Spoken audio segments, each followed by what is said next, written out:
Have you ever imagined a soldier returning home from the horrors of war, dreaming of warm embraces and familiar faces, only to find that home itself had vanished?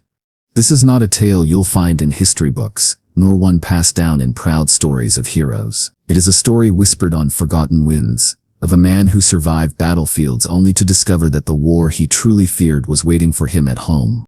Elias had left his village as a young man, his heart burning with duty and a promise on his lips.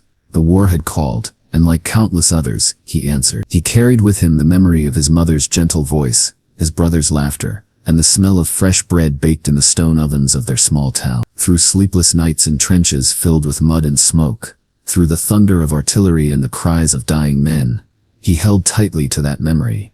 It was his compass, his lifeline. When this ends, he whispered to himself, I will walk the road back, and they will be waiting. The day finally came.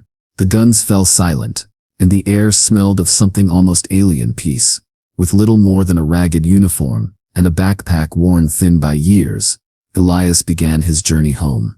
Each step was a prayer, each mile a victory. He pictured the faces that would greet him, imagined children rushing to see the returning soldier, imagined his mother's tears as she wrapped her arms around him. He smiled for the first time in years, as the rolling hills of his homeland came into view.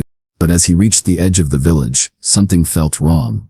There was no smoke rising from chimneys, no sound of dogs barking, no laughter, no voices carried on the wind. The houses, once filled with life, stood like skeletons, roofs sagging, shutters broken, doors creaking in the wind. Elias paused, his chest tightening. Surely they had gathered for some festival, perhaps gone to the fields, he told himself. But with every step he took, the silence only deepened. He ran. His boots struck the stone paths, echoing through the emptiness. He flung open doors only to find rooms coated in dust, furniture overturned, and hearths long cold. He called out names, his mother's, his brother's, his childhood friends, but only the crows responded, their wings flapping in the distance.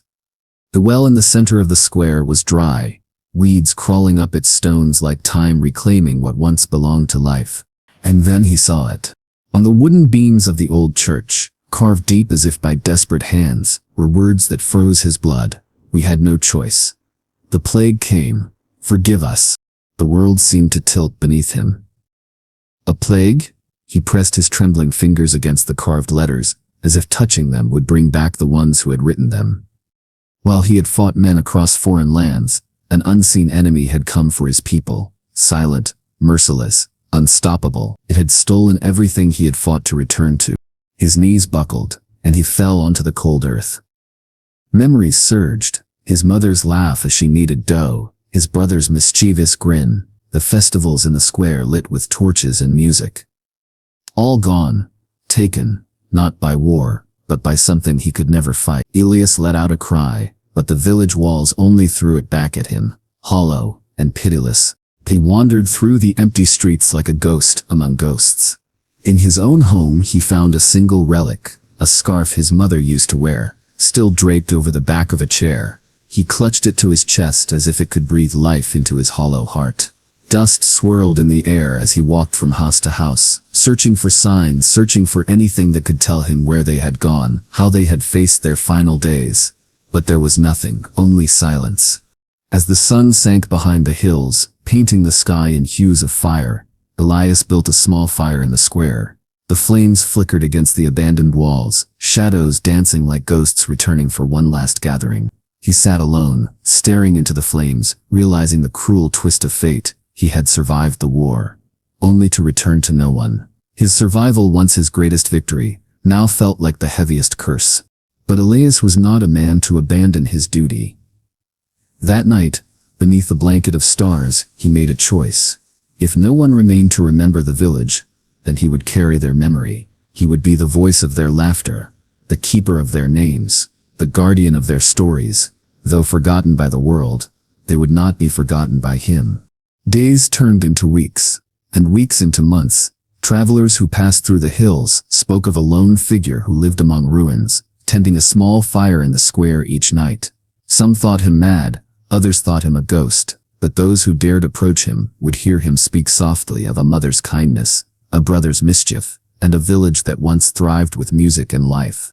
And so, Elias became both soldier and storyteller, a man who had fought a war with guns and another with silence, a man who had lost everything, yet refused to let everything be lost. He was the last heartbeat of a village erased from the map, the last echo of voices swallowed by time. Not every hero comes home to parades and applause. Some return to find their homes erased, their families gone, their sacrifices unnoticed. Elias's story is not one of triumph, but of remembrance. He reminds us that history is not only made by victories, but also by the silences we choose not to forget. And if you ever walk through the hills where his village once stood, perhaps you will hear it too, the faint crackle of a fire, the murmur of a soldier keeping the memory of an empty village alive. Because sometimes the loudest stories are told in whispers.